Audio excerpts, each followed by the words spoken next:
आज इस वीडियो में हम क्लास 10 अनसॉल्व सेट 2 के खंड ब को सॉल्व करने वाले हैं, जिसमें से पहला क्वेश्चन है हमारा। एक लंबवृत्त शंकु की ऊंचाई और आधार का व्यास क्रमशः 48 और 28 सेंटीमीटर है, तो शंकु का आयतन ज्ञात कीजिए। मतलब कि हमें क्या क्या दिया हुआ है, ऊंचाई और व्यास दिया हुआ है, तो हमें क्या निकालना है, इस शंकु का आयतन निकालना है।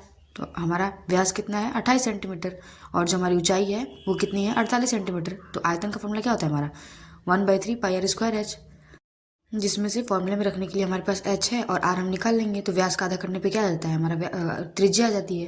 तो त्रिज्या में कितना मिल गया, 14 सेंटीमीटर। अब इससे हम क्या करेंगे, फॉर्मूले में पुट कर देंगे। तो 1/3 πr² हमारा फॉर्मूला होता है। इसमें हम वैल्यू को रख देंगे, तो 1/3 और पाई का वैल्यू कितना होता है, 22/7। r का वैल्यू कितना है हमारा, 14, तो 14 का स्क्वायर हो जाएगा। और h का वैल्यू कितना है हमारा, 48। अब इसे हम सॉल्व कर लेंगे। तो सॉल्व करने पर हमारा आंसर कितना आएगा,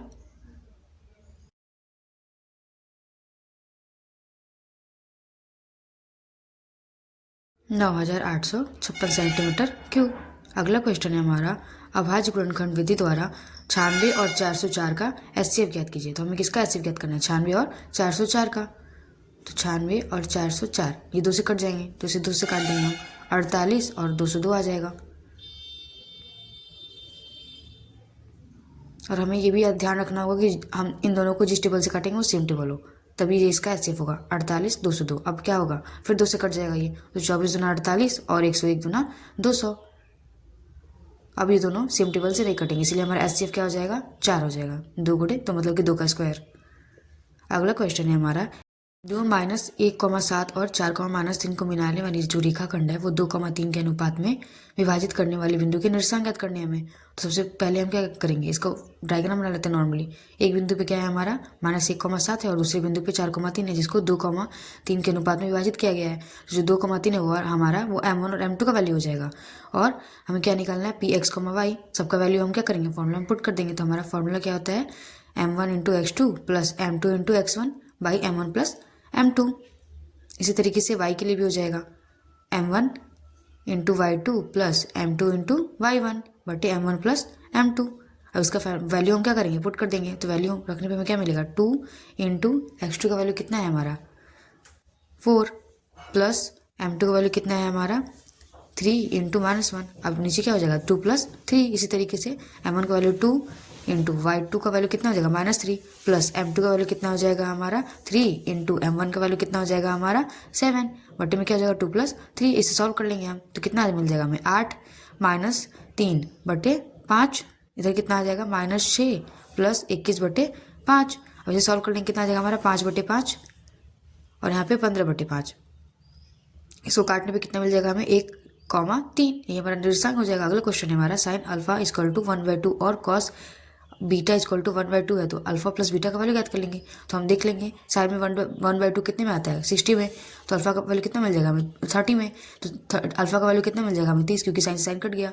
कॉस बीटा का वैल्यू भी वैसे ही निकाल लेंगे, तो बीटा का वैल्यू कितना मिल गया हमें, 60। अल्फा प्लस बीटा को जोड़ देंगे तो कितना हो जाएगा, 30 + 60 = 90।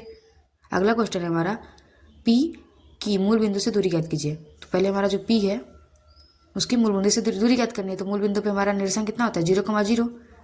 तो -6 को x1 और 8 को y1, 0 को x2 और 0 को y2 मान लेंगे। अब इससे क्या करेंगे, दूरी सूत्र पे इसका वैल्यू रख देंगे। तो क्या हो जाएगा, x2 का वैल्यू कितना है हमारा, 0 -6 का होल स्क्वायर प्लस 0 -8 का होल स्क्वायर हो जाएगा। अब क्या आ जाएगा, इसे सॉल्व करने पे 36 + 64 अंडर रूट में प्लस इसको जोड़ने पे कितना मिल जाएगा हमें, 100। रूट से बाहर निकलेगा तो 10 आ जाएगा हमारा। अगला क्वेश्चन है हमारा, cot a - cos a / cot a + cos a बराबर cos a के -1 / cos a के +1 से सिद्ध करना है। सबसे पहले हम क्या कर लेंगे, इसका LHS ले लेंगे। LHS लेके cot a को तोड़ देंगे तो क्या हो जाएगा, cos a - cos a / sin a - cos a बट्टे में क्या हो जाएगा, cos a / sin a + cos a। अब इसे हम सॉल्व कर लेते हैं। cos a के नीचे कुछ नहीं तो क्या हो जाएगा, 1 हो जाएगा। इसका हम क्रॉस मल्टीप्लाई कर लेंगे, तो cos a - cos a × sin a बट्टे में sin a। फिर क्या हो जाएगा, cos a + cos a × sin a / sin a। हमने sin a को पहले काट दिया है, इससे आप कंफ्यूज ना हो। अब इसके बाद क्या होगा, cos a हम कॉमन ले सकते हैं क्योंकि दोनों में है। तो cos a कॉमन लेने पे क्या आ जाएगा, 1 - sin a बटे में cos a 1 + sin a। अब cos a से cos a कट जाएगा। अब हमें साइन के फॉर्म में तो आंसर चाहिए नहीं, इसलिए हम क्या करेंगे, इसे cos a के फॉर्म में तोड़ देंगे। तो 1 - 1 / cos a हो जाएगा बटे में 1 + 1 / cos a। अब इसे हम क्या कर लेंगे, इसका भी क्रॉस मल्टीप्लाई कर लेंगे। तो cos a - 1 बटे cos a बटे में क्या हो जाएगा, cos a + 1 / cos a। Kaushik से कौशिक कट जाएगा, जैसे वहाँ पे हमारा साइन से साइन कट गया, जैसे मैंने लिखा नहीं है। तो क्या हो जाएगा हमारा कौशिक के -1 बटे में कौशिक के +1। ये हमारा आंसर हो गया। ऐसी और वीडियो देखने के लिए लाइक सब्सक्राइब जरूर करें और सारी वीडियो को